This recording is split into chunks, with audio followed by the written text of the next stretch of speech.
Welcome to the latest podcast from the Watercolors Aquarium Gallery, brought to you from the Aquarium Rush Studios in Grand Rapids, Michigan. Today we're talking about those pieces of equipment you just can't live without. Yeah, our favorite stuff. Favorite stuff. It's not as glamorous as some of the other subjects we're talking about, but I feel like we're going to get just as passionate about some of these things as anything else. It is amazing how many variations on the same product is out there. Oh, yeah. From lighting to filtration to air pumps. Mm-hmm. Maybe we'll talk about fish food, although that's not really equipment. No. The amount of different ways to move water. Yeah. Everybody's got their own version of, this one's the best. And what makes it the best? What to us determines a good product? That's a good place to start. Yeah. So, number one, does it do what it says it's going to do? Mm-hmm. I think that's probably number one. Number two, does what it says it's going to do need to be done? Ooh, I like that. Because a lot of those just don't. Right.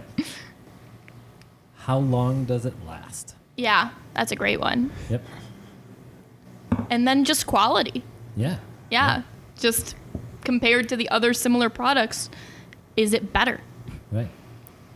Should we break this down by category? Is that a good way to? Categories. Yeah. Well, maybe not like better as in quality, but like maybe it's worthwhile to say for the price you're paying, Yeah. it's going to be the best version of that, or you've hit the point of diminished returns. Yeah. So investing more money, it's like, for what I'm trying to do is the extra $10 for this $2 more of workhorse really worth my time. That's something we touched on a lot when we talked about testing, is the return. As in a Red Sea titration test kit may measure nitrate better than a test strip, but do you need that? If it's below 10, you're great. If it's above 20, Right. you got to Yeah. do something. Yeah. Do we need I should say better, more accurate, because we're trying to be precise with the words we're using. or we're trying to be accurate with the words that we're using. Yeah, that too. I'm just kidding. Do we need all of those fancy features? Right. You know, the lights that fade in and fade out and change color, and the pumps that speed up and slow down. Mm-hmm. If that's what you like, that's what you like, and I don't judge you, but that's not how I run my tanks. So I had an interesting conversation with a customer about that not long ago, where we were talking about the lights that fade in and fade out, and he said, well, does that actually do something for the corals, or is it just cool? And my response was, well, I think what it said was, what do we need that for, right? And my response was, what do you need a fish tank for? Right. All the stuff in it is because it's cool. Mm-hmm. So if you think as few features as possible, but grows corals well, is as cool as you want to be, Yeah. that's a light that turns on and Or off. as is high cool. tech as you want Yeah. to be. I've got both. I've got Yeah. my two plant lights. I've got a Twin Star, which is just amazing, high powered, full spectrum, gorgeous light. My next new true love. Yeah, it really is. I mean, that's the light that's come in and kind of stolen our hearts here. Yes. My other one is a freshwater AI Prime, and I love them both for different reasons. I love that you can create a really natural looking effect with a light that ramps up and down, especially if you can control those fine details. Like I can pull out really sunset looking colors out of it. And that's beautiful at the end of the day. And I can slowly watch my plants open and close over a few hours, and that's pretty fun. That golden hue, that's very cool. And you can replicate with that light if you just, like, I sort of, instead of approaching that tank from the perspective of par and, specific numbers that I'm trying to chase, I'm like, well, what does a dawn look like? What kind of colors are in that? What does a sunset look Very like? cool. So I pump reds and blues towards the end of the day and kind of get that golden hue. And am I growing plants better in one than the other? Yes, but that has nothing to do with the light. Right. You grow your plants because it looks good. Yeah. And lighting makes things look better. Right? Yeah. Ooh, I love that. I will say that I don't get about that level of excited about plants and corals, but I do think in saltwater, for me, it is worthwhile to have a tacked on at the end of the day a few hours of blue light to simulate moonlight, because a lot of saltwater fish do some really interesting things at dusk. Right. True. Like, you would be shocked how many people have antheas spawning in their tank every night and they don't know because they're not looking. Right. Yeah. We just moved a polonite grouper into a coral tank. It's kind of an interesting story, a little heartbreaking. The polonite grouper we had in our shark tank, and it was going great, and we had to move them out of the shark tank for a while. When we put them back in the shark tank, it didn't go so well. Yeah, I think the shark noticed that they were food. Right. So we were able to save the polonite grouper, and real quick we had to throw them in something in the same water, and it just happened to be a tank full of coral that has aqualumination hydra lights on it. And today, when the lights faded to blue, He looks man. so good. And he knows it. Yeah. He was definitely sitting out like, look at me. Yeah, he Check was out my showing off. lines. Well, and it's not just like, the tone of the light makes him look better. He colored up more. Yeah, he glows. Yeah, he does. He glows like neon trumpet corals glow under the blue light Yeah, of the and reef tank. I would guess that prime time of the day for a fish like that is probably dusk. Yep. He's coming out to hunt. Well, and that's one thing I think people underestimate is that fish can control their color and when they want to be noticed and when they don't. Yes. Yeah. Yep. Well, we'll need to get into lighting in a later podcast. I say we could probably put the Hydra 26 HDs, or it's the 32 Now it's now. 32s, yep. We could probably put those on our products that we love list. That is definitely a favorite. Yeah. I totally get the argument of Hydra versus Ecotech. The Hydras are just so user-friendly. Yeah. Yeah. Once you set them up, you pretty much don't need to touch them. Yeah. And if you have to, it's usually pretty easy. Yep. Yeah, that's a great light. Yep. I love the Kessels. Yes. Those are Yep. probably my Kessel. Kessel. Yeah, those From are the Kessel guy himself. Kessel. just that like spotlighting effect it's just pleasing to me. Mm-hmm. It's exactly the type of lighting that my brain says that's cool.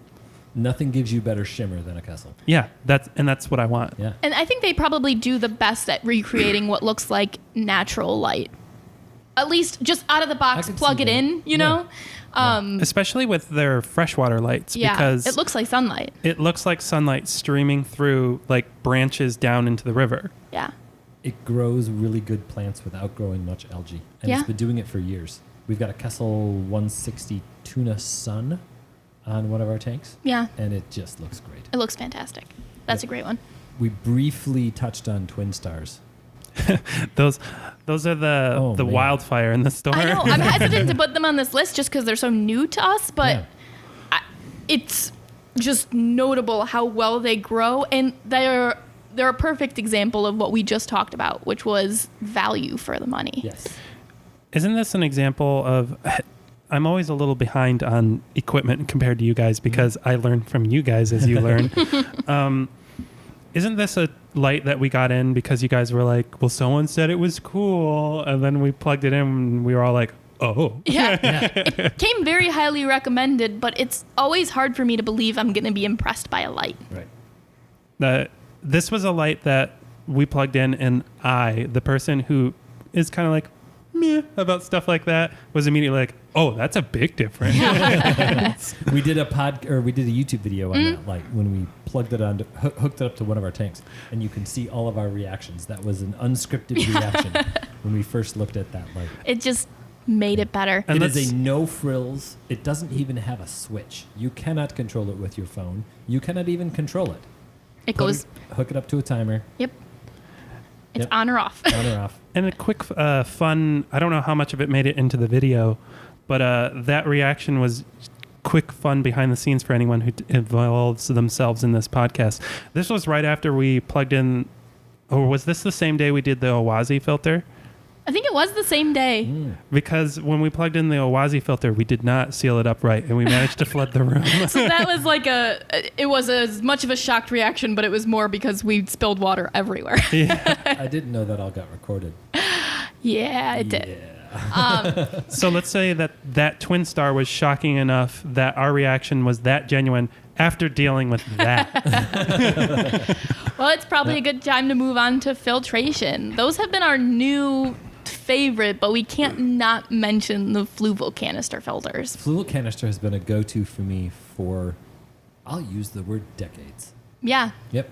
We don't have that experience with the Oases Right. yet. We know the Fluvals hold up. Yep. I have one aquarium left at home. We'll go into a YouTube video on that later. Keep looking for that. It has a Fluval 306 that has been running pretty much nonstop for 12 years.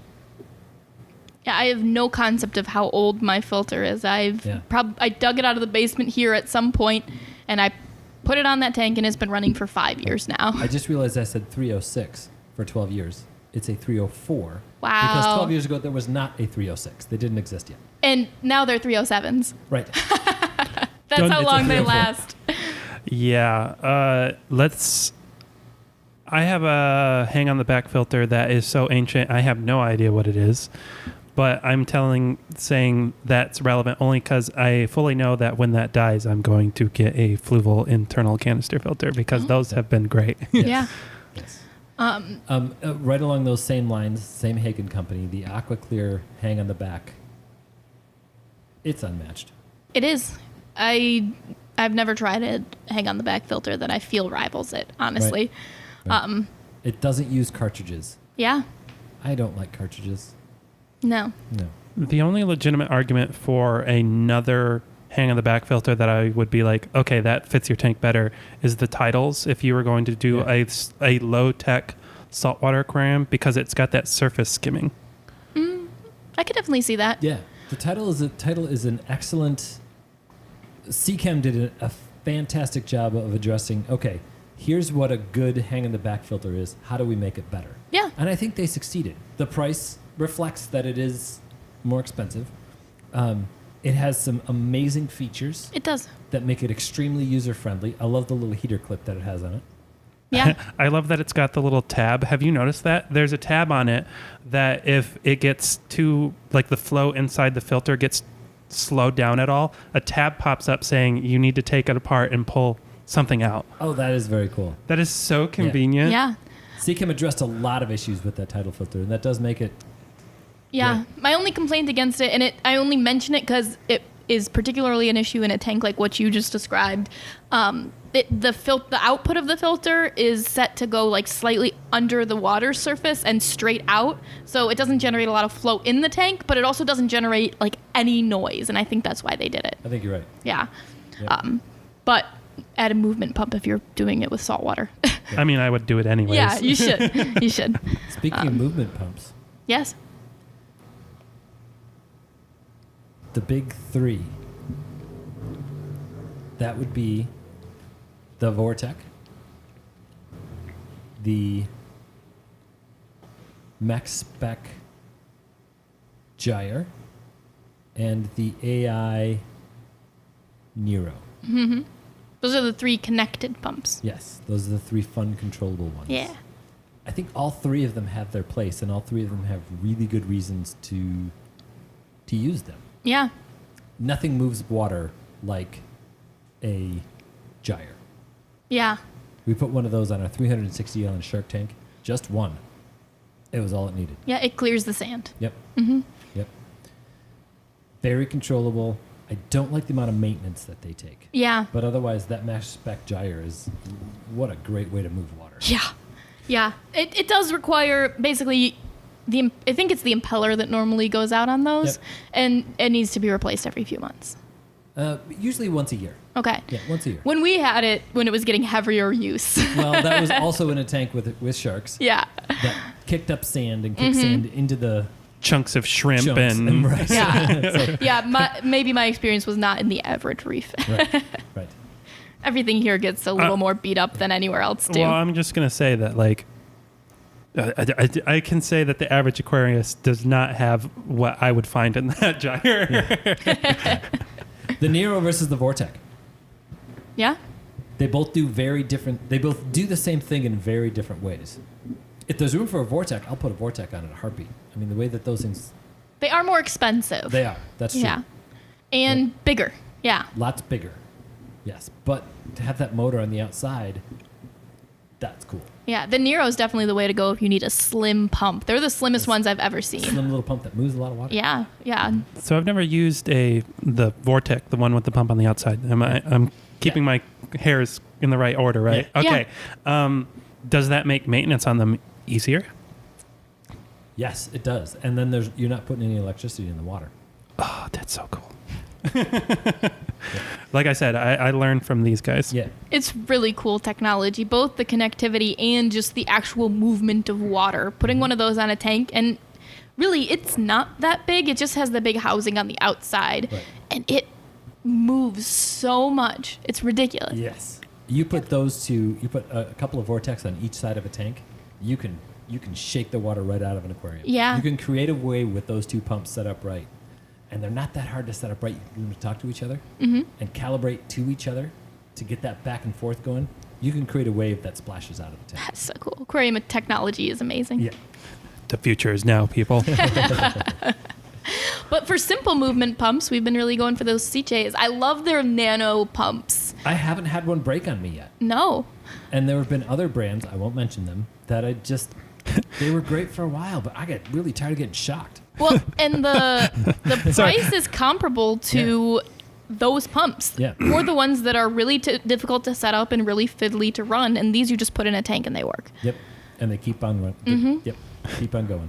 Sorry, I'm only laughing because Ben mentioned getting shocked, and like a couple of months ago, we had one doing that, but we couldn't figure out which one because it was in a system with multiple. Oh, it's so hard. It sucks And so testing that. we were too lazy to go find the electrodes, so then we were just taking turns unplugging things and sticking our hand in. Oh my gosh. You know what would have taken less time to just go find the thing you need? But then you got to find batteries for it because the battery's probably dead on it. You got to make sure the probes are in just the right spot. And Yeah. Not only did we stop carrying those pumps, we actually stopped using them here and we threw them away. If you've ever seen our basement and our back room, we don't throw things away. Those we threw away. I may have a hoarding problem. But you might need it later. Exactly. Because moving water is, that's it. That's the key to everything. It's kind of like the baseline of basically any type of equipment, aside from a heater. I mean, even a good heater should have movement around it, though, Yeah. to do its job efficiently. Right. Stagnancy is death. Yeah. Yeah. Unless you're a liquor scrum. Yeah. Or an orthobronchius. True. All right. Well, I think we have one more thing to talk about before we stop talking about moving water and filtration. The sponge filter. Because that's something that I think every aquarist should have. And there's few of those that I think, but everyone should have a backup sponge filter. Oh, yeah. Like, that's something that we could not live without. Probably Right. the only one we've talked about since. Yeah, that's true. Yeah. They're kind of cool to have around because especially if you're starting up new tanks a lot, they make starting a new one really easy. They're so cheap, they're so effective, and they're so easy. Or you can kind of jury rig a pseudo internal filter with one and not a power head, the type that has a direction unilateral flow. That would still be a power head. Yeah. That would still be a Yeah. power It's head. power head. I thought there were different names from. As opposed to a circulation pump. Thank you. Yeah. By sticking that on top of the tube, you get a faster moving sponge filter Right. and water flow. Right. Yeah. Yeah, they work great. Super simple, air driven. It does still provide enough circulation for low circulation freshwater tanks. And yeah, if used with a power head, I bet it would do enough for most low tech saltwater tanks. Yes. That's what I'm currently using it for. Yeah. I like it. Even if you're not using it as your main filtration, having it for tank moves to set up for quarantine tanks. I'm about to move my tanks. I'll probably throw a sponge filter in a couple of weeks before so that when I move, I can put that in a bucket and have filtration and not have to worry about my fish while I'm re-aquascaping. That should be in every fish room. We keep those around cycled, ready to throw into a hospital tank on the off chance we might actually need it. Yeah, they're a must-have. All my freshwater tanks run on sponge filters. Yeah. It's kind of been replacing the undergravel filter. We still use some undergravel filters around here, but sponge filters have definitely been replacing them. Yeah, undergravels are definitely not in vogue right now, but There's I mean, nothing wrong with an undergravel filter. no, they're great. It is extremely effective biological and even mechanical filtration if maintained properly. Keyword or key phrase, maintained properly. Yeah. Is it hard to do? No. No.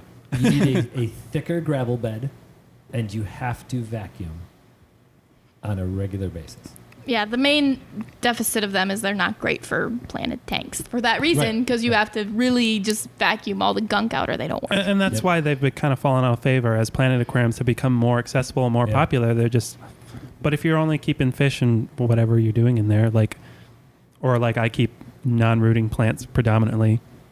Yeah. It's not a big deal to me. What's the difference? What's the difference? Yep. Cool. A classic planted aquarium with a canister filter, a good light, and a heater. Done. Beautiful. Yep. Heaters. Heaters. The Fluval M series is the only heaters I really use. I can't think of a reason to go with much else. There's some nice slimmer ones from Marina and that's Archaea true. that are fine, but if you've got the room for a Fluval heater, they're the most stable. We don't sell budget heaters here. Period. That's the one piece of equipment you do not want to cheap out on, because if one piece of equipment's going to fail, it's 99 times out of 100, it's going to be the heater. Well, it's the only piece of equipment I can think of that's going to fail and kill stuff quickly. Yeah. Right? Yeah.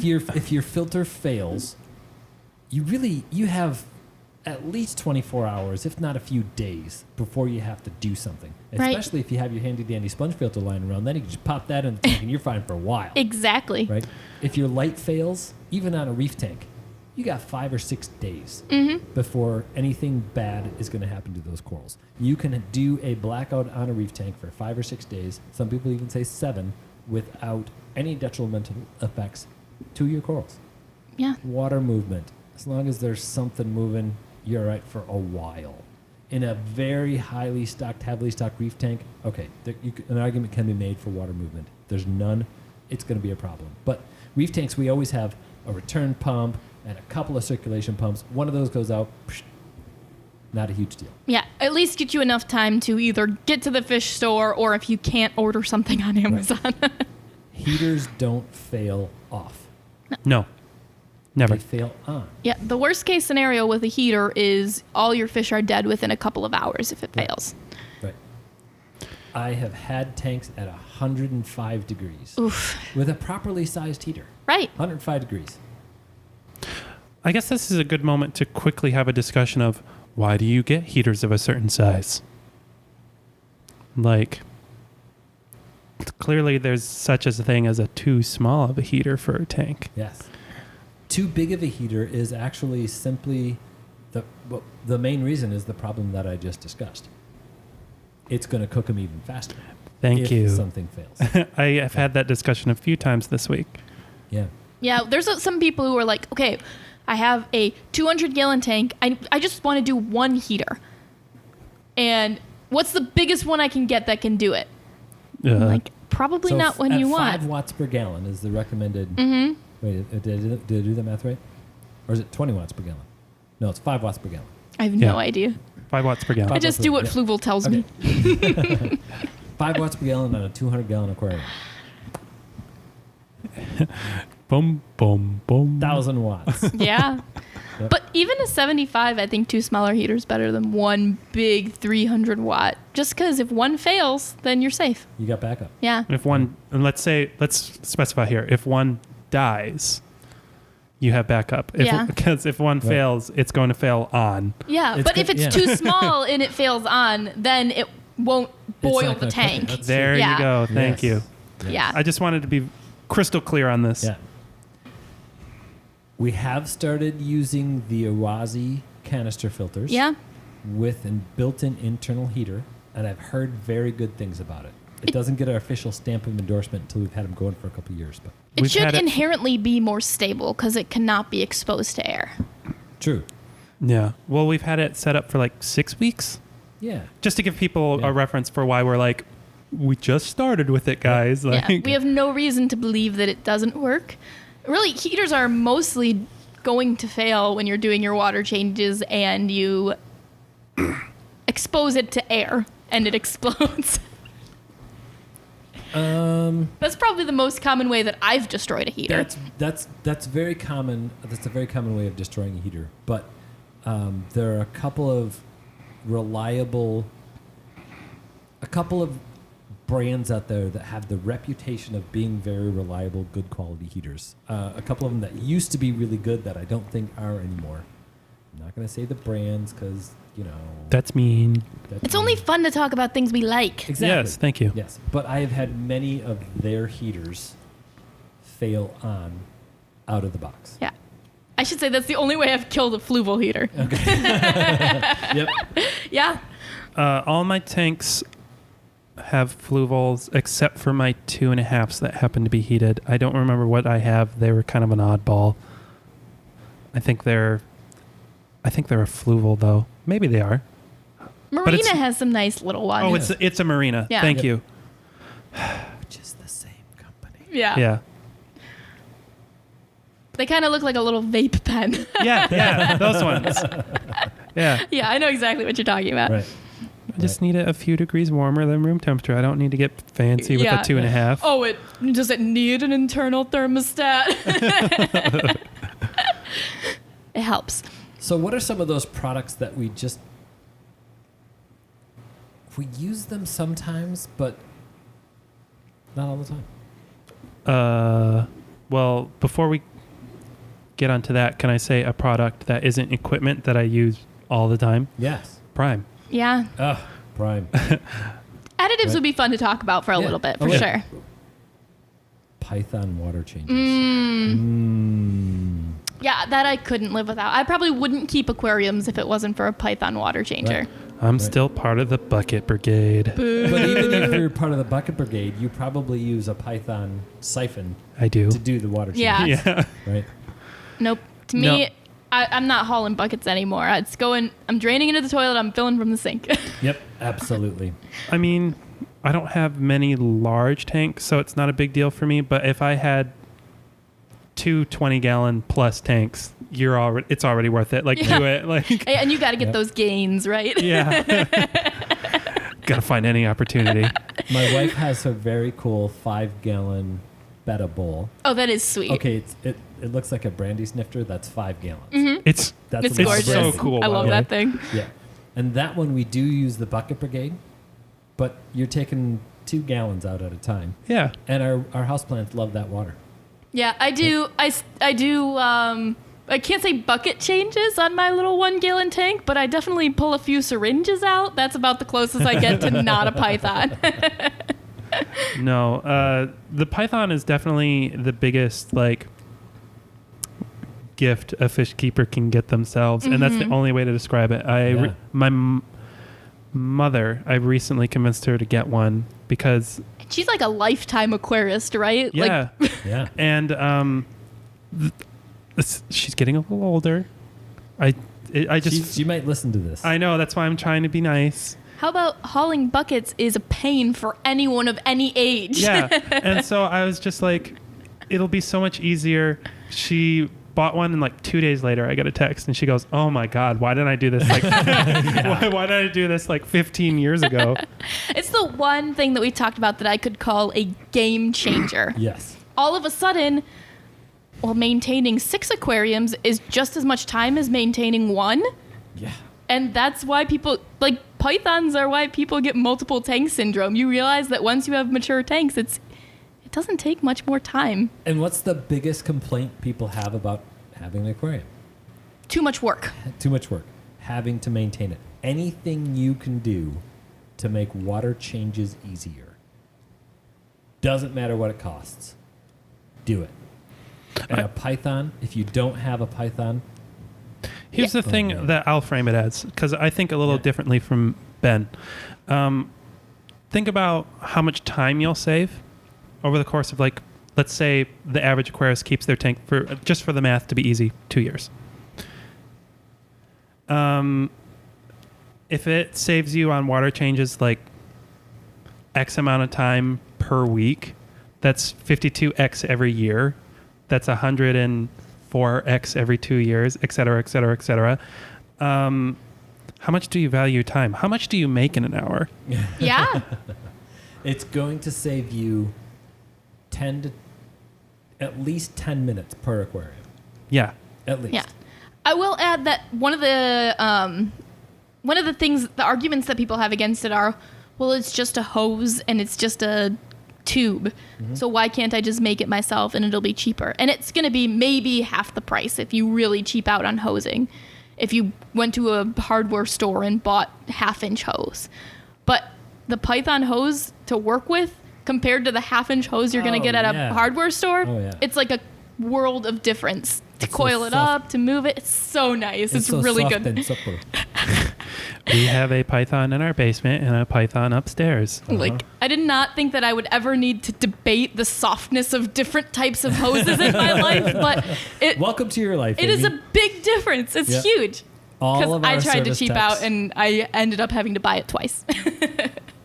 All of our service techs carry Pythons with them everywhere they go. Yeah. Fantastic. Yep. Great We're getting point. a nod from Robbie across the room, one of our service techs. Yep. Gorgeous.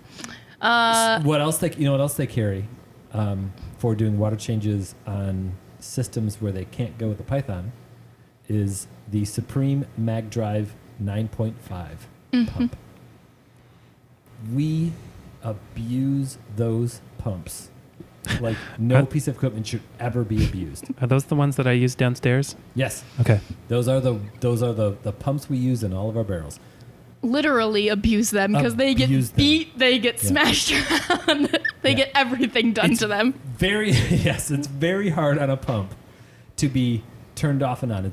If you would compare how long a pumps last and judge it by the amount of hours it will run, and you have one pump that you plug in and you never shut it off, that pump is going to run, it might be forever. But it wouldn't surprise me if you would get 10 years out of something you never If it's a Mag 9, yeah, probably. Every time you unplug and plug that pump in or turn it off and on, it shortens the life. We use them for water changes. So our techs some days are turning those pumps off and on 10 or 15 times a day. Yeah, great for a fill pump out of a saltwater barrel. Yes. And yes, we do wear out Mag 9.5 pumps. We frequently do. But that's because we beat the crap out of them, and they just keep on pushing water. Yeah. Great. They deserve it. They deserve the punishment. Great point. Yep. We got into talking about the Python because we were talking about Prime.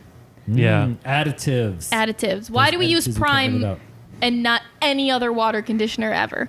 Because for me, it is by far the most convenient, and it's just, God, it's so simple to work with. And it's made by Seachem, and we love them.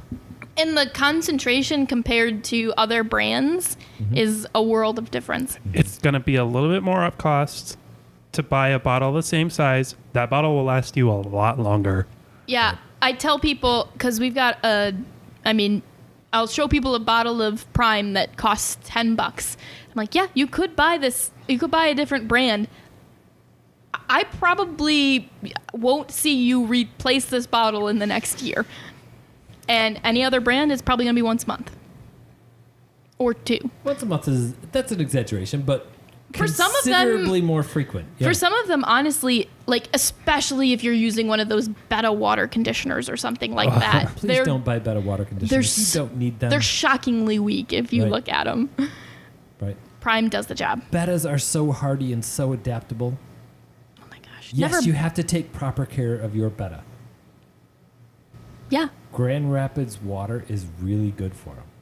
They love Grand Rapids water. Yes, they need water changes. They don't need specific Beta water. No, that's a scam. They just need to be dechlorinated, and they're good to go. And that's like a drop of Prime. If you have well water, the story may be different. Yeah.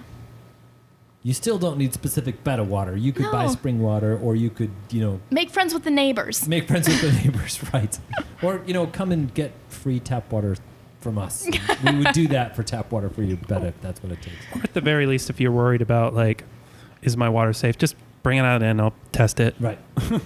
But if you have Grand Rapids City water, you do not need Beta conditioned water. And really, I would say pretty much if you have any city water. Like, I'm sure there are areas Yeah. of the country that are really weird, but if you're buying a fish in the same city that you're keeping it, then you're probably using the same water they already came out of. Yeah, that's very true. Right. I guarantee you, particularly if you buy it from a grocery store, they're sitting in tap water. If you buy it yeah. from a big box store, they're sitting in tap water. If you can drink it and you're fine, the bet is probably If you fine. buy it from us, it's in tap water. Yeah. Same goes for any freshwater fish, actually. Yeah. Right. Prime. Prime. Can't live without it. What other additives? Flourish Advance. Yeah, that's has definitely been one lately One for of our new us. best friends. That's been a game changer for us. Yeah, it has. There's nothing better for acclimating new, fresh stem plants or plants that were grown immersed. Getting that root growth early is often the difference between a plant that can come in, transition, and start growing quickly and a plant that melts away and dies. And if you want the science explanation for that, watch our Plant Hormones Explained YouTube video. I like it. The quick gist of it. The only thing I don't like about Flourish Advance is the name.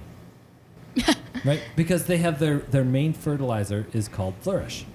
And so when I saw Flourish Advance, I thought, ooh, it's an advanced version of their fertilizer. You thought Flourish 2.0. Right, Yeah. exactly. It is not a fertilizer. It does have some of that in it, but you wouldn't use it for that. Right. It is essentially a hormone that promotes root growth. Good root growth gets plants established. Yeah. Especially fresh cuttings that have no roots on them. Yep. That definitely has been one for us. My complaint with Flourish Advance is the instructions that come on the bottle. Because it says pretty much use it every day a significant amount. And that's like the instruction. Have we tried that? We should try that on a tank and see what happens. We could try it, Yeah. but it would be a lot of nutrients. Well, I mean, like it would be a fun experiment as to an try. experiment, we should do yeah. that. Yeah. I usually only add it for a few days when we're getting new plants Yeah. or to encourage root growth at a later time. Ooh, I've got one. Yeah. It's kind of an odd one. Reverse osmosis water. Ooh, that's a great one. Talk about something I can't live without. A product in a reef tank. Tap water never touches a reef tank. Yeah. If you have a freshwater tank, you probably don't need reverse osmosis water. Unless you're going for some extreme black water conditions, it's shocking to me how often I have to convince people to stop putting a reverse osmosis water in their freshwater tank. Right. No, Grand Rapids tap water is great. And, you know, it's funny when we take people downstairs and show them all the amazing things we have going in the basement, and they still don't believe us. Yeah. Bro, I'm telling you, you don't need to buy water from me. Yeah. We have to convince freshwater people not to use it, and we have to convince saltwater people to use it. Right. But they have to. Right. Yeah. I have that with acclimating corals. Yeah. Like, we do not acclimate corals here. And a lot of people just went, Well, we do acclimate corals with reef dip. we do dip them. Yeah. Absolutely. But when it comes to you're going to take your new coral home and put it in your tank? No. Nope. But reef dip is definitely one of our essentials. Yes. Yeah. So But when people come in the shop and they say, what do you mean you do it? You have to acclimate corals. I just spread my hands out and say, look. Yeah. I haven't acclimated a coral in 9 years, and you're about to buy one from me because it looks so good. Yeah. yeah, I think people underestimate that the water condition difference between your tank is a lot less of a shock to that thing than the light. Right. Yeah. Changing the light there is going to be a far bigger deal to that coral. So just Yeah. Let it- Unless you're using tap water and your pH and everything is all out of whack. oh, What other reef additives do we use every day? I use what's the buffer I use downstairs?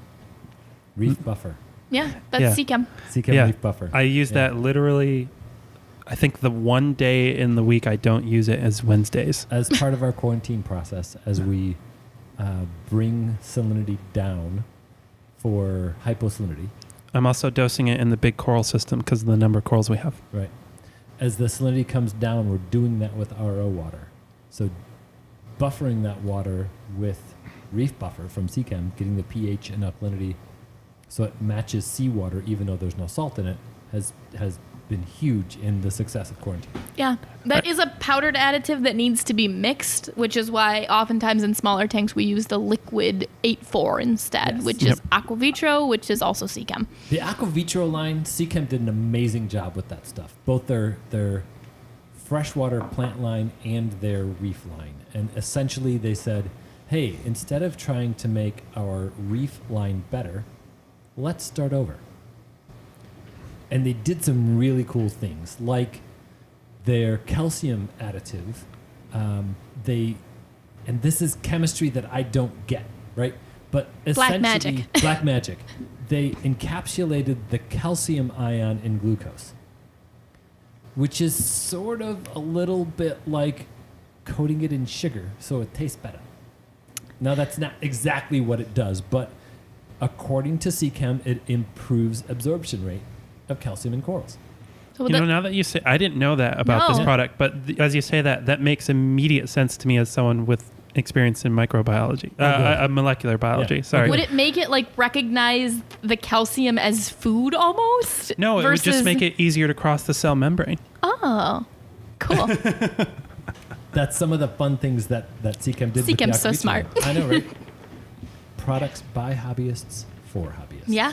And That's all one of of the those good taglines. Aquavitro reef additives are something that we use a lot of. The four main ones we use, I think we can say every day, is I already touched on calcification, which is their calcium additive, ions, which is their magnesium additive, 8.4, which is their keep the pH and alkalinity where it needs to be, and fuel, which is a iodide or iodine. I think it's iodine. Iodine and other micronutrients and additives that corals need and make them colorful and beautiful. The difference in soft coral growth when we started using fuel was out of this world. Colors and Yeah. growth in our service tanks have been phenomenal with that combination. What's amazing to me with those is it's one of the things that the simple instructions work. Right. As long as you have a simple-ish tank, I wouldn't recommend you do that if you're growing all SPS. But not without testing, but with light testing, you can get away with most mixed reefs just by dosing the recommended amounts of any of those. And it will make things better. Yeah, it Yep, will. Agreed. Testing might make things more better, Yeah. but it will work. It's a next level. And if you're not ready to take that next level and you just want to do soft corals, put the recommended beginner dosage of the Aquavitro products in there and your corals will do better. Yeah, fantastic. You can do a simple saltwater coral aquarium without having to do all of the testing. I Yeah, had a conversation, and this is a relevant time for this, I guess. I've had two conversations in the last 3 days that just, for me, really drove home that saltwater and freshwater are not easier or harder than the other. It's just really what you're more comfortable with. Right. So, I had a customer come in on Saturday, and he keeps SPS tanks, and he was explaining to me, and I have to keep a straight face for a conversation like this where he says, man, planet tanks are the hardest thing I've ever done in my life. Yeah. And I was just but it was a great example of, well, if he's been keeping SPS tanks for 10 years, yeah. that's what's familiar to him. So that's Right. what his And- brain processes as easy. That conditions you to run your tanks by the numbers, and it's really hard to do that in a planted tank. But he was like, Right. I'm supposed to add phosphate and stuff. It doesn't make any sense. And so then I had a customer today come in, and it was the exact opposite. He was like, I keep these high-tech planet aquariums, blah, blah, blah, and CO2 injection. I'm dosing this and this and this every other day. And then I was talking about our low-tech coral tanks, and he's like, sounds spooky. That's amazing. It definitely, we all have our own biases on what's difficult and what's not difficult. Yeah. So we're talking about favorite products, and we're a store that has one of our focuses on planet aquariums, and we haven't brought up the amazing new line of stuff. True. But it's new. It's new. Yeah. We But it's should already mention favorite. before we get into it that we do love the Seachem Flourish line. Yes. It works, and with the exceptions of Advance, which I think they tell you to use way too much of, and Excel, which product. you don't need at all, really. There's some situations where it's beneficial. It works great as an algicide. Every one of those products, I think, work well at the dosages that are recommended. Right. Their potassium supplement, which most of us are potassium deficient in our planted tanks, is one of my necessities. Iron, which a lot of us are deficient in, also one of my necessities. And just the general flourish for nutrients and minerals is fantastic. It's great stuff. Yeah. But we just picked up the ADA line. Yeah. It's so beautiful. Yeah. The ADA aquascaping tools. Actually, we had a new person start today, and she's going to be an aquatic plant specialist for us. And we were looking at some of the different products. And this new person is a concert bass player, right? She is a classically trained musician. She understands quality. Yeah. And we pulled out the ADA curved trimming shears versus the Aquavitro curved trimming shears. And the Aquavitro curved trimming shears is great. It's a very nice scissors for trimming for $14.99. The ADA one is over $100. And the first aspect is, come on. And you put the two together and you go, come on. But you take that thing out of the package and it just feels right. You get it. It just, it's a beautifully machined piece of equipment. This is an extension of my body. Yes. There are a lot of ways that the planted aquarium hobby mimics the much older bonsai hobby. Yeah. And Yeah. holding those tools is where I get it the most. Yep. Because they care about their tools and they will spend money for that perfect balance. Right. And I get it now. Yes. Yes. The Aquavitro line of tools is great stuff, and it works very well. And most of the time, in fact, that's what I end up using most of the time. Yeah. If you're having one of those moments and you're just like, I need to splurge, those ADA tools are so good. Yeah, they really are. You pick them up and you go, If you have that moment where you're like, I deserve a present for myself. right. Mm-hmm. It's not a bad option. Right. Right. And really, frankly, I would say solid aquascaping tools in general. I think that's one of the things that people think that they don't need, or I can trim plants with my kitchen scissors, Right. or I can jam things in with my fingers or whatever. But even not the highest end aquascaping tools make a big difference. The Aquavitro ones are great. Yep.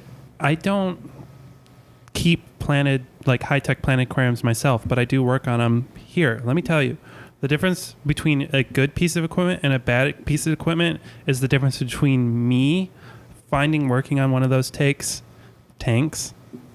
is stressful or relaxing. Right. Right. And I I'm rem- being genuinely serious. Yeah. It turns into a cathartic experience when you're trimming with a good piece of equipment. Yeah. I remember the first time I picked up a soil spade and went, this is ridiculous. Yeah. Then I made my first aquarium with a divided substrate. Divided substrate meaning part of it is with a cosmetic sand and part of it is with substrate for growing good plants, and you need to keep those separate. You can't do that without a soil spade. It's definitely true. Your hands are so bad at that. Human hands are terrible. Yep. And then the tanks. Gorgeous. My first Gorgeous. They're, as a person who's worked with lab glassware, Yeah.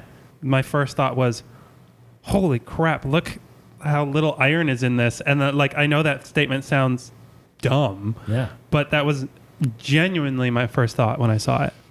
We were so used to and we're so conditioned to this really cool box to keep stuff in that's got these big black pieces of trim on it, and just ignore those. What's inside is beautiful.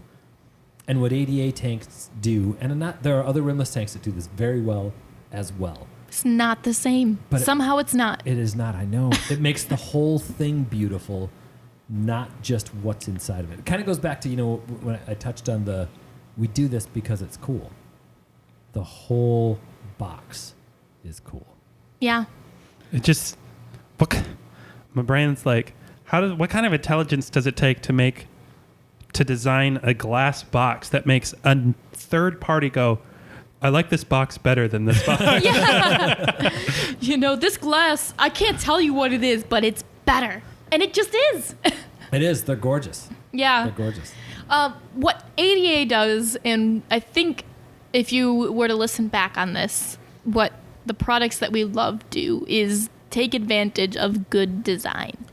They set out with a purpose and they accomplish it as efficiently but perfectly as possible. Right. And that's basically the ADA motto, Yeah. But Yeah. all the products that we talk about that we love, they accomplish goals that need to happen as simply as possible. Their Yep. fertilizer line is what I'm most impressed with right now. It's amazing. That one we're going to be doing a pretty extensive scientific study on, and those results on that I'm very excited about. Yeah, Let's just touch on that today. for the podcast viewing audience. Yes. Ben and Amy don't know the data at all. Right. And they are going to get a real-time reaction in the YouTube video that we're going to film when I'm done collecting data. So I know what's happening. They don't. Right. I'm impressed, and I'm really excited to, when I'm done testing, to be able to say, this is the best type of fertilizer for this situation. This is the best. Love it. I'm so excited to be able to do that. Good. What's already impressed me about them is their simplicity. Yeah. You can dose exactly what you want in exactly the quantities that you need. Their nitrogen supplement has one ingredient. What is that ingredient? Well, it's pee. It's literally just urea. It literally just is. Really? Oh, you were joking when you said it's pee. It's just pee. I thought you were going to say it's nitrogen. No, it's just urea. Wow. But That's it. That's all you need. I mean, it's nitrogen. That is liquid nitrogen. But By the way, we are not encouraging you to pee in your tanks. please don't pee in your tanks. I don't know what's in your pee. This is just urea. There's more stuff in pee than that. But it literally just is. It's so simple. That's perfect. Yeah, I will say that without revealing any of my other cards, that has been my favorite thing about the ADA line is being able to pick and choose exactly what nutrients I need to put in based on what the plants are in the tank. That is a company that said, we are going to make the best. It doesn't matter what it costs, as long as we can say, this is why you should spend the money on it. Mm-hmm. So that ADA trimming shears, it's the highest quality steel they could put into it. It's worth the extra money. Do you need that to cut your plants? No. No. Kitchen scissors will cut your plants. It will cut your plants. Right. Are there fertilizers that do it? Yes. The ADA fertilizers, that's one of the things that impressed me about them is they're really not much more expensive than a lot of the other fertilizers out there. No. They just said, this will grow phenomenal plants. Mm-hmm. This is all you need. And this will raise your nitrogen by this amount over this amount of time if you dose it like this. Like, it just does what it does. You know this is completely unscientific. This is Wait. What's the date and the time? Charles just said this is completely unscientific. He must be inspired. This Okay, is just please continue. my favorite. Like, this is the part about the ADA fertilizers that my little lizard brain likes best about them. If you're dosing based on the size of your tank, the amount you're dosing each bottle is exactly the same. So if you buy them all at the same time, they're all going to empty at the same time. Ooh, that's nice. That's good. That's good. Isn't that cool? Yeah. Perfect for a dosing pump. Yeah. Right. They do have a little pump on the top, too. Yeah, but that's not automatic. I know. Right. But it is satisfying. It does make dosing a little bit more enjoyable. Definitely. They do make a great dosing pump, but we just haven't tried it yet, so we No. can't. We can either confirm or deny its effectiveness. All right. Well, do we want to spend a little time? Because we actually talked about this stuff longer than we thought we were All right. going to. Do we want to spend a little time talking about products that we don't think anybody needs? I won't say I don't think anybody needs, but I think stating maybe way less people need it than think they do.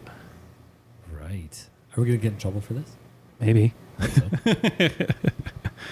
I think I know what you're going to say. My first one is CO2 injector. That's a good one. Because I'm like, yes, it makes keeping a planted tank easier. Yes, almost everyone who keeps planted tanks could benefit from one. Do you need one? Probably not. And when I say probably not, I'm like, yeah, a lot of those like crazy red stem plants, if you want to maintain that growth, Right. or if you want to maintain a thick, low carpet, Right. Yeah. you need it. Are most people doing that? At least people coming in here? No. I can only think of one plant off the top of my head that is common and I think needs CO2 to grow. Which one? Glosso. We have not been able to grow it without it. No, I agree. I'm not disagreeing with you on the Glosso thing. I'm just thinking there's a lot more of them out there. The other Dwarf one, hairgrass yeah, is not maybe gonna- dwarf hairgrass. I've been trying it with Most without. of the carpeting plants save dwarf baby tears. Need?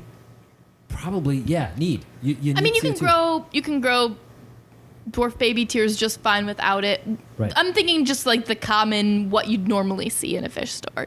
Right. Yeah. I mean, most of those Ludwigias do fine without it. Most of those Rotalas do fine without it. At least the ones you're going to see a lot of the time. Now, I know we're CO2 injecting some tanks downstairs, but let me tell you, every day I have to tell someone, we have one tank upstairs that has a CO2 injection system on it. I dare you to pick it out. Every day. Yeah. Yeah, it's true. If you don't know it, if you don't understand what CO2 does for a system, you won't be able to tell because we have some amazing, lush, fantastically growing tanks. And this isn't me trying to just... No, this is the point of this. The discussion is fantastic. It's over and underrated, really. Yeah. It makes every plant grow better. A low-tech aquarium with a low CO2 injection level will still grow better. Yes. And I 100% agree with that. Yep. But I can't tell you how many people I have come in and don't keep planted aquariums because they think they need one. Oh, right. And Yeah. that's why I'm like, Yeah. no, just... you don't. You don't. Yeah. I have never owned a tank myself that has CO2, but I haven't had a tank in... I haven't had a freshwater tank in 12 years without a planted, like live plants. Right. My one main aquarium that I have at home, so we have Robin's, my wife, we have her 5-gallon betta bowl, and I have my 90-gallon full planted aquarium that's been set up for 12 years, does not have CO2 on it. Yeah. I haven't cleaned the glass on that tank in like 6 years. Oh, no, by the way, there's zero algae growth on it. Yeah, like- it's all about the It's like- I don't tripod, need to. I right? don't need Nutrients, CO2, and light. Right. Got to keep them Got to keep it balanced. Yes. CO2 is the one that you can, with care, increase Right. easier without setting the tripod off balance.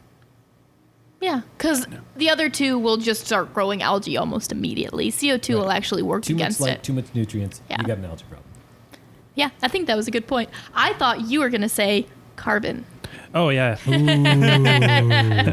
We could talk for 2 hours on carbon.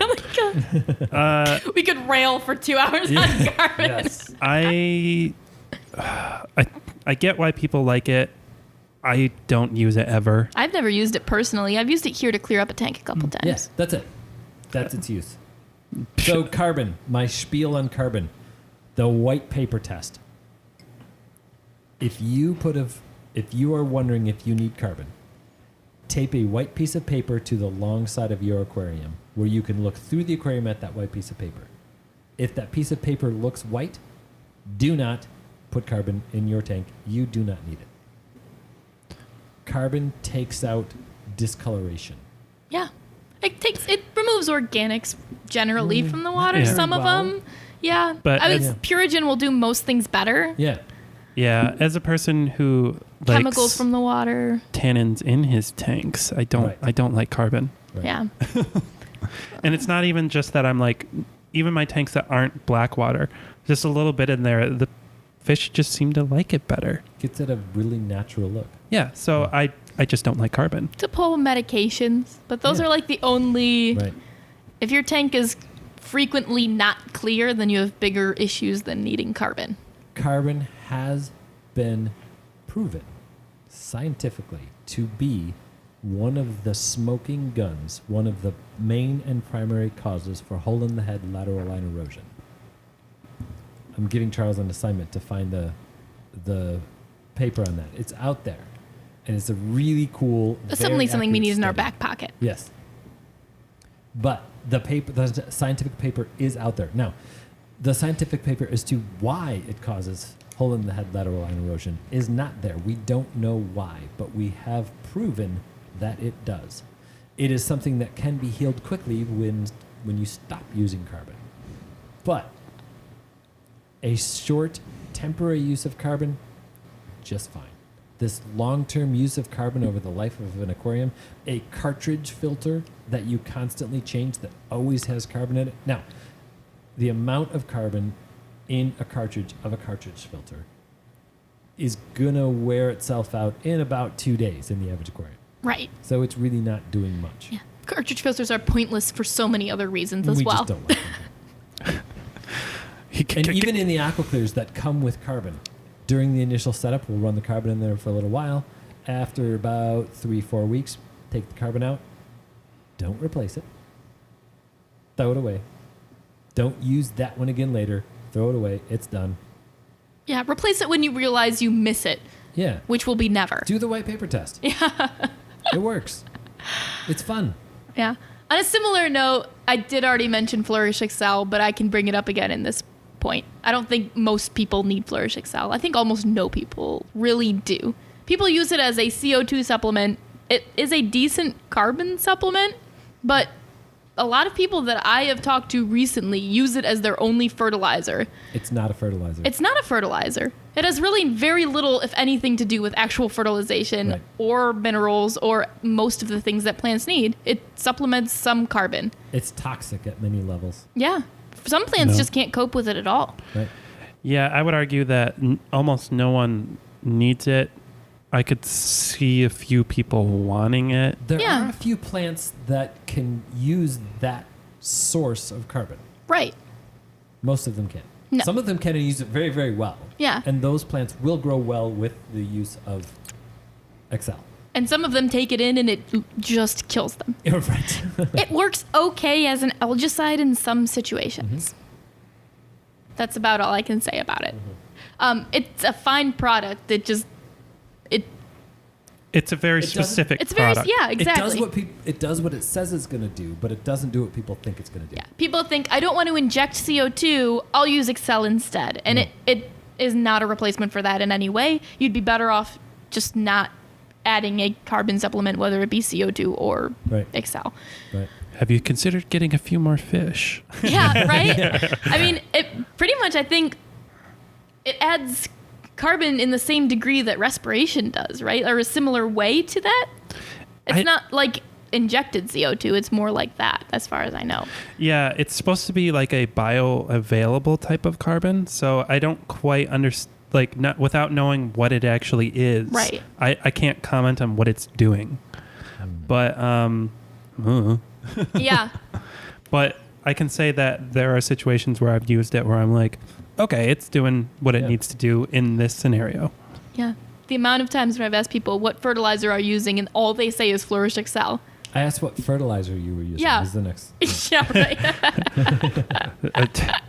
That's great. Fertilizer. It's an additive. Right. That's my only other one that I'm like, nope, Maybe don't we need should it. send the request out to Flourish or to Seachem. You call something Flourish, and then you call something Flourish Excel. Oh wait, so that accelerates Flourish. Yeah, the and you call something Flourish naming. Advanced, so it's an advanced version. The It's like- naming and the packaging. I need to know why Reef Builder is the same color as Reef Buffer. Come on, guys. It's like how the ADA line has like the green brightly potassium. Oh or my like, gosh. I just love the names. Yeah. I can't believe we didn't bring this up as far as chemical filtration media in a reef aquarium. Something to absorb phosphate. Yeah. Do not run a reef aquarium without something to absorb phosphate. You will get people that say, I don't need that. You won't get people that do aquariums long term that say, I don't need that. Ooh, well Or if said. you're not going to absorb phosphate, you need to make really good friends with your algae. Exactly. Yes. Red slime is one of those classics that people come in and say, my phosphates test 0 and I have red slime algae. And I say, you need to reduce your phosphates. Yeah, Red slime is self-feeding. It is a cyanobacteria. It can feed off of the phosphates it already has absorbed. So the reason your phosphate is testing 0 is because the cyanobacteria has already pulled it all out of the water column. It's using it really well, too. It is. Yeah. Can we just take a moment to appreciate, yes, it's a pest, but good Lord, what a crazy organism that can survive basically anywhere. Oh, it's amazing. Yeah. And it's not, cyanobacteria is not an algae. And red slime algae is not an algae. It's its own crazy, unique, very successful thing that is very loosely described. It's halfway between an algae and a bacteria. Yeah. Now, there are scientists, taxonomists out there going, no, it really isn't. But I mean, for all... Please. For the intents and purposes of a layman, Right. If you're a cyanobacteria scientist, please email us. Yes. I would love to talk to you about literally anything. Right. but man, theoretically, there are cyanobacteria that could survive on Mars as it is right now. That's crazy. Isn't that insane? Which means theoretically there already are. That's how it is to me, at least. we had a surface aquarium that we got to the tank, and this was probably 12 years ago, where we were really starting to catch on to the fact that phosphates were really a thing. And okay, we knew it was a thing, but really a focus and a problem, right? And by the way, red slime algae to me is not a problem; it is a symptom of a problem. It's right. Your phosphates. Any algae. Yes. So we got to this aquarium, and the bottom of it was covered in red slime algae, and we got out our Python, and we vacuumed the gravel and got rid of all of the cyanobacteria, and then ran back to the shop to get one of the red slime removers, which again is a last-ditch effort for us because the cyanobacteria wasn't the problem; it was the symptom. But at this point, we knew that we needed to get rid of the cyanobacteria. We were back to that tank 2 hours later, and all of the red slime algae had grown back. I believe it. It's crazy. It is. Like, if you sat there and watched it, you would be able to watch it come back. You could watch it grow. Yeah. Yeah. My theory, Amy was right. It is from Mars. It is not of this world. Yeah. You have to be a little bit impressed by a creature like that. Sure. And it gets into all of these aquariums that are like, we're not in the ocean anymore. You know, it's still that successful. Right. So phosphate removers. Okay, the polyfilter. Absolutely. We did a whole YouTube video on Polybiomarine's polyfilters, which is a color-changing, resin-coated filter pad. They rock. They take out phosphate, and they tell you when they're doing it. Let me tell you, probably the nerdiest filter pad you can put in your system. If you're into that sort of thing, man, that's the way to go. That is a go-to product. Definitely. Purigen takes out phosphate. Phosguard takes out phosphate. GFO takes out phosphate. They do that in two different ways. One is an aluminum oxide. One is a ferric oxide or iron oxide. Both of them absorb phosphate, and they do it well. Yeah, and no matter what you use, a phosphate reactor will do it faster. Yes. So something that'll tumble all that material around. We use that a lot in service tanks. We use that a lot here. Right. They're not that expensive. If you've got a nice big reef tank, you should treat yourself to one of those. Yep. Don't treat yourself to one of those. Get one of those. You need that for your aquarium. Yeah, if you're just throwing the bag in the sump, it's a needed upgrade. Do something, but not nearly as much. You have to address phosphate in a reef aquarium. Yeah. Drop the microphone and walk away. You have to address phosphate in a reef aquarium. And red things like phosphate. So if you don't want to do it chemically, grow a ton of red macroalgae. Yeah. I like a lot. I like it. Cool. I'm laughing to myself because I have never told Ben this, but he harps on phosphate levels a lot here. And there was an episode of Scrubs where one of the characters couldn't like figure out what was wrong with the patient. And Dr. Cox walks in and he just goes, your phosphate levels. We need to get that as a GIF and just like spam it on every single aquarium board. Your Why phosphate do I levels. have red slime algae? We need that. Yes. Find that GIF. Your phosphate levels. every single email now. That's amazing. I love that. I'm going to have to find that. Almost all algae problems in a reef aquarium can be traced to phosphate levels. Yeah. Yep. If it's not phosphate, it's nitrate, and usually those guys are hand in hand. Hand in hand. Or light. Yeah. Well, okay, light because your phosphate and your nitrate are too high. Right. Yep. Cool. I like it. We talked about a lot about things we love. We talked about a few things that we don't love. Right. Not a lot. Just a few. Oh, I'm gonna make some people mad. Do it. UV sterilizers. They have a place. We do use a few of them around here. Probably not what people think we're using them Right. for. It is my favorite method of getting rid of green water.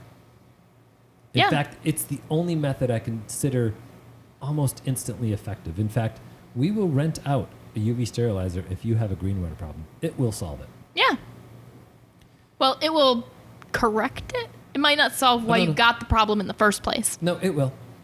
Because usually if you have green water, it's lights or nutrients, just like any other algae. Or Jupiter and Saturn weren't Right. aligned properly when Right. you set your aquarium up. But we because can't say sometimes that it will just shows solve up. it. Because sometimes it doesn't solve it, it just corrects it temporarily. But what it will often do, so green water can take hold and it can take over the nitrogen cycle, it can take over what your plants are doing, and it can take over what any other algae is doing. And just nothing else can work because green water grows like crazy and eats up every single nutrient that you have. Right. So if you put a UV sterilizer in it and you kill the green water, your good bacteria can finally do what they've been wanting to do all along. So, solve it? Yes, I'm using the word solve. Yes. Not just correct. Because I've had tanks that have just, actually my tank at home, my 90-gallon aquarium at home, 10 years ago had green, might have been longer than that, had green water. And it's in a basement. Right. And it was understocked. And it was filtered just fine. And it had live plants. No, I absolutely believe that it can solve that kind of issue. I just think it's more common that green water happens for a reason. Jupiter and Saturn aligned. It never happens because of nitrate excess. It never happens because of light excess. Well, it's kind of weird for that to be the thing that takes over, though, because normally it'll be like a coating algae. Yeah. Exactly. So, okay. Like we got green water when we added a light to a tank that didn't have a light for a month. You shifted you changed something. That's the thing. Yeah. Though. Yeah, I'm saying it occurs more often for a reason than it does for no reason. I get what you're saying. I think that the point is that if you simply kill the green water, You reset you the may system a not little. you may not have to do anything else other than get rid of the green water because then the bacteria can take over or the live plants can take over. Yeah. Right? But my first advice is always going to be a water change, not a UV sterilizer. Like the first step. Yeah, I agree. Yeah. But it won't fix green water. It might. No, because it's always going to come back then. Once it's in, it's in. I would say, okay, it might. I've never seen it, but it might. The water changes have never worked for me in green water. Have you faced it? Yeah. You have. I mean, I've faced it with customers and told them to do a water change and it's worked because they had a nitrate excess. I think you guys are being biased by your own experience. I'm being biased in my face. I think for most people, it's going to happen because of some excess. I mean, It might start it. No, Okay, it's- okay. Yeah. I'm swinging back over to Amy's side on this one. The excess may have started it, Yeah. but solving it, the only way I have ever solved it really effectively is with the UV sterilizer. Because for me, my experience has been not because of yes, it starts because of an excess to get it to go away and not come back. Once it's in, you have to get it all out at once. I could believe that. I just don't want to offer a UV sterilizer as the first advice for green water. As the first step. I think it is. I do. I do too. I do think, yes, controlling your nitrates and whatever caused it to blow out, but I also think that once it's in there, It's such a pain in the ass to. That could be. Yeah. But like usually if somebody has green water, I'm like, how long are your lights on? Oh, I don't turn them off. Yeah. I agree with yes. You're right. The cause is not necessarily Jupiter and Saturn. There are other causes. Yeah. Okay. That's my main point. I just don't want. I hate things that kill things as a solution. It's like, yes, you need to kill it, just like sometimes we need to use Chemiclean for cyano. Yeah. But Right. first we do the phosphates.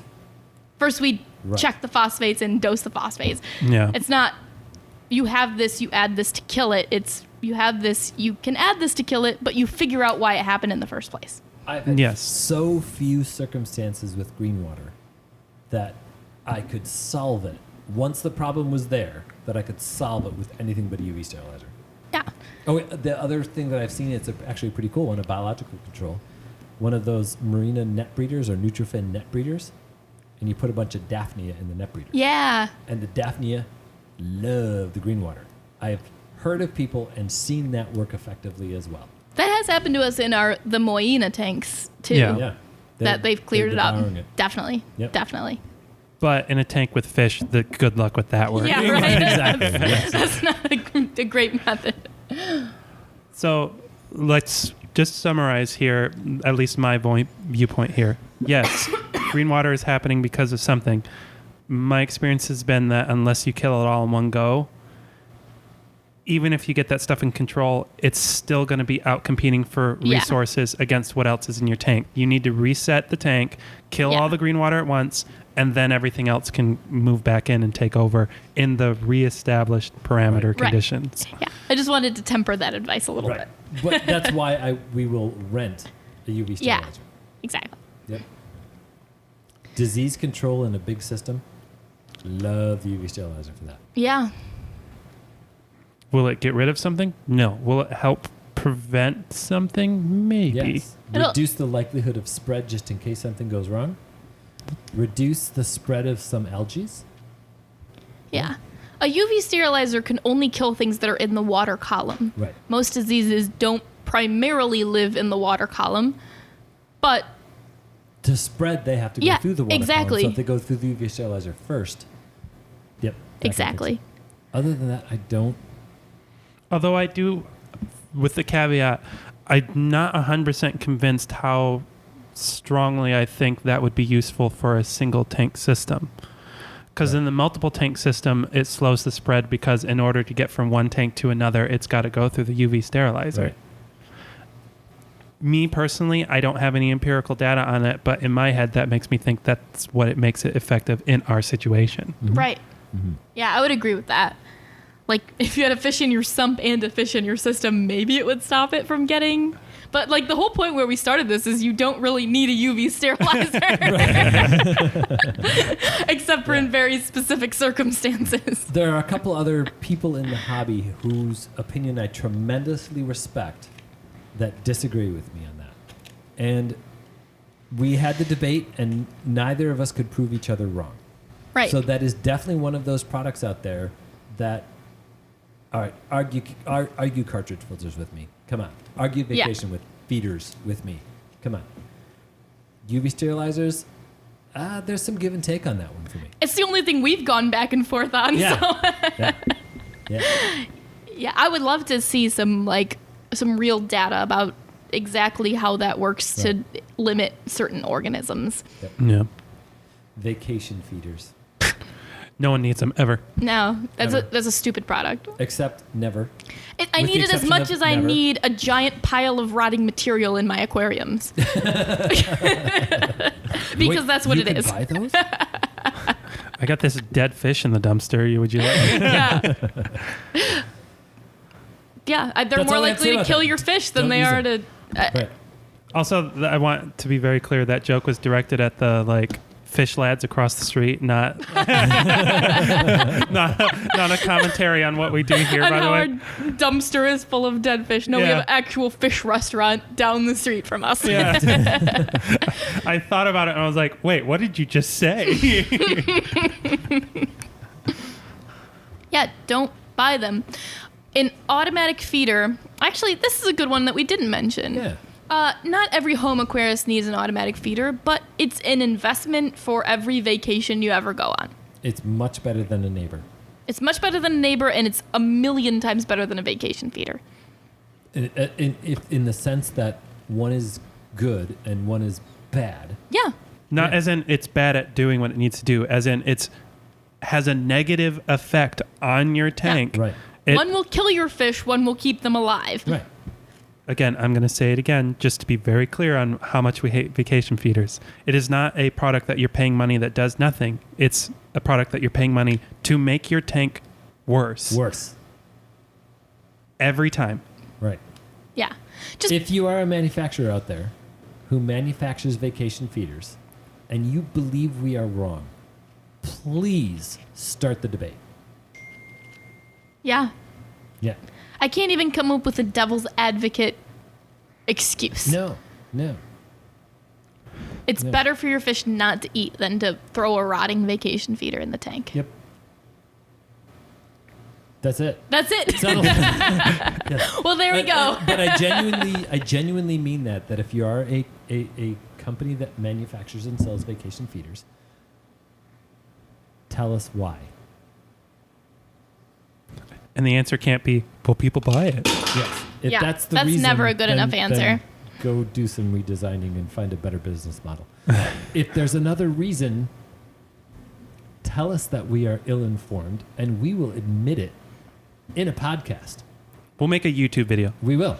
Yeah. We'll if- make a whole podcast on the reasons you should use a vacation feeder. Please tell us why. By the way, they won't. And if you, as a listener, want to tell us the reasons you use them, you can email podcast@watercolorsaquariumgallery.com. Yes, and we will be glad to go into the science. Well, okay, Amy and I will tell Charles to figure the science out exactly. Just throw me. No. Yes, we will go into the science of why it is a bad idea and why you should not use one and what you should do instead, because there are lots of much better options out there. So many. Even if you don't have any friends, there are better options. Well, this was kind of a fun and entertaining exercise, and hopefully we gave somebody some reasons and ideas on some of the products that we appreciated. This is by far not an all-inclusive list. There are No. other companies and other products out there that we love and we really appreciate. By the way, we were not paid or endorsed by any one of these companies that we talked about today. Even CChem, even though we talked those guys, and ADA, we talked those guys up big time. And Hagen, okay, we Well, talked them. they do a lot for us. There are some really good companies out there. We weren't paid by any of the cartridge filter companies. Huh. No, give us your scientific data on why you think that's a good idea. Right, exactly. Yes. And not just an excuse on some of the things you've come up to make it okay. Anyway. Or let me put it this way. I've worked in many scientific labs. Let me tell you, no one in a lab uses cartridge filters. So let us know what you like. Tell us some of your favorite products and categories and equipment and Yeah, like I said before, you can reach out info@watercolorsaquariumgallery.com. We are on Facebook, Twitter, Instagram, and everywhere. So check us out. Check out our YouTube channel too for more videos associated with some of this stuff too. Send us ideas for videos you would like us to make Yeah, or podcasts, absolutely. or podcasts. tagline this one. What is my favorite and why? Yeah, I like it. great. And always, let's have lots of fun and keep those hands wet.